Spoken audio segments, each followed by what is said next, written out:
When we talked earlier, you mentioned about there's like about this trend right now. A lot of people view this trend as a very positive thing. Yeah. However, I think, Sherry, you mentioned earlier that it is a bit of a delicate dance. And, there's the one side who are appreciating this trend and saying, yes, I'm going to jump on this bandwagon. But on the other side, you also have a bunch of people saying, this is cultural appropriation, or, this is not cool. Have you had any negative response to it? And how do you feel about it?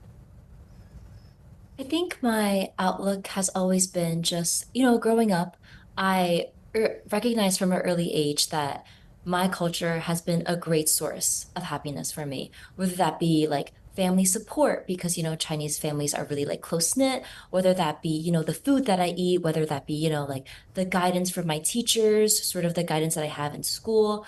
Like Chinese culture has always been a big source of happiness for me. And I think that I've recognized from an early age too that it brought a lot of benefit to my life. And so for that reason, like growing up, I definitely wanted to share that. Whether or not like people were willing to listen, I feel like that was a different story. But now that I have like a large audience of people willing to learn about Chinese culture, and so many people have been implementing sort of the traditional like just daily habits, like something as simple as drinking hot water. Yeah.